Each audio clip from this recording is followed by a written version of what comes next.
Hello friends, আশা করছি সবাই ভালো আছেন। গ্রামের বাড়ির আরেকটা ভিডিও নিয়ে চলে এসেছি। তো এই যে সকালে নাস্তা করতে বসে গিয়েছিলাম, তো ছিল টক পাতার ভর্তা, আলু ভাজি আর একটু হাঁসের মাংস ছিল, সেটাই গরম করে নিয়েছিলাম। এদিকে ঘরের কাজ হচ্ছিল, ভাইয়ের যেহেতু নতুন ঘর করেছে সেই ঘরগুলো একটু পাকা করা হচ্ছিল, যেহেতু বালি ফেলানো হয়েছে আগে, আর ওটা পানি দিয়ে এখন ওটাকে পাকা করা হচ্ছে। আর যেহেতু ঢাকায় চলে আসব, তো আগের দিন আমি দিদিকে বলছিলাম যে আজকে বিরিয়ানি রান্না করব আমি, আর সবাই খাবো।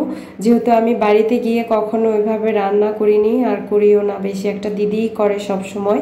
তা আমি বলছিলাম যে আজকে আমি রান্না করব, খেয়ে দেখবে। তো ওরা ভাবছিল প্রথমে যে হয়তো আমি রান্না করতে পারবো না বা কেমন না কেমন রান্না করব।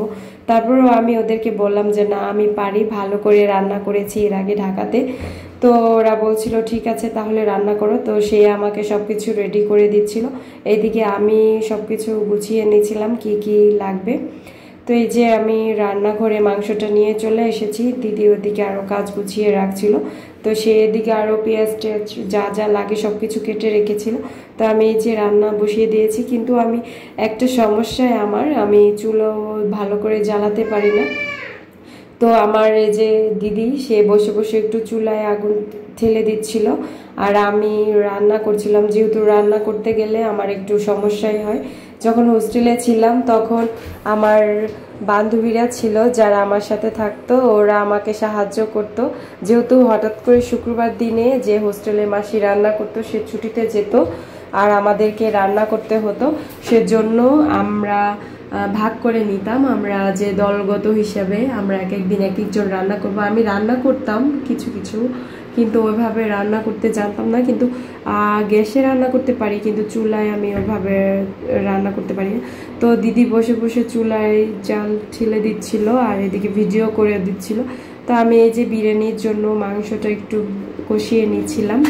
আমি সেভাবে ভালো রান্না করতে পারি না, তাও চেষ্টা করেছি ভালো করে করার জন্য। তো আমার মাংসটা কষানো হয়ে গিয়েছিল, আমি মাংসটা নামিয়ে রেখে এরপর আমি এই যে চাল ভাজার জন্য একটা বড় পাতিল বসিয়ে দিয়েছি। যেহেতু বাড়িতে আমরা অল্প মানুষই ছিলাম, কিন্তু আমি রান্না করার জন্য কোনো কিছু খুঁজে পাচ্ছিলাম না, হাতের কাছে যেটা পেয়েছি ওটা নিয়েই রান্না করতে বসে গেছি। যেহেতু গ্রামে গেলে অনেক দিন বাড়িতে না থাকলে কোথায় কি আছে না আছে ওটা বুঝতে পারি না, হাতের কাছে যেটা পাই ওটা নিয়েই করতে শুরু করে দেয়। তো এই যে আমি চাল দিয়ে দিয়েছিলাম, যেহেতু এগুলো বাড়ির তৈরি চাল।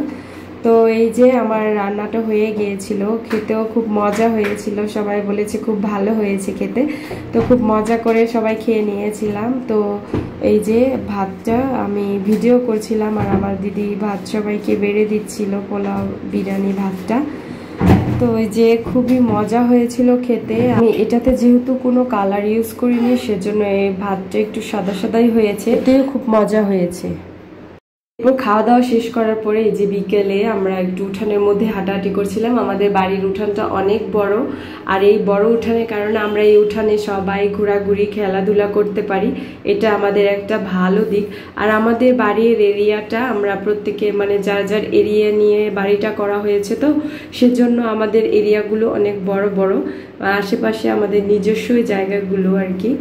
তো এটা হচ্ছে আমার বাবার বাড়ি, যেহেতু আমার শ্বশুর বাড়ি হচ্ছে জয়পুরহাটে, আর আমি বেশিরভাগ সময়তে আমার বাবার বাড়িতেই গিয়ে থাকি বিয়ের পর। যেহেতু আমার মা চলে যাওয়ার পরে, যখন আমার মা চলে যায় তখন আমার মেয়ে প্রায় 5 মাসের পেটে ছিল। তো আসলে ওই বিষয়টা আমি এখন বলতে চাচ্ছি না, যাই হোক। তো এই যে বাড়িতে এরপর থেকে আমি বাড়িতে গিয়ে যাই বেশিরভাগ সময়তে, যেহেতু ভাই আর দিদি আছে বাড়িতে, আর তেমন কেউ নেই। তো এই যে বাড়িতে এসে এই পাশে হচ্ছে আমাদের কাকাদের বাড়ি। তো এদের বাড়ির এরিয়াটাও খুবই বড়।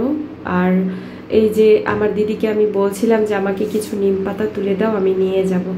তো এই ছিল আজকে আমার ভিডিও। যদি ভালো লাগে তাহলে আমার সাথে থাকবেন। গ্রামের বাড়ির আরেকটা ভিডিও আমি পরে দেব। তো ধন্যবাদ সবাইকে।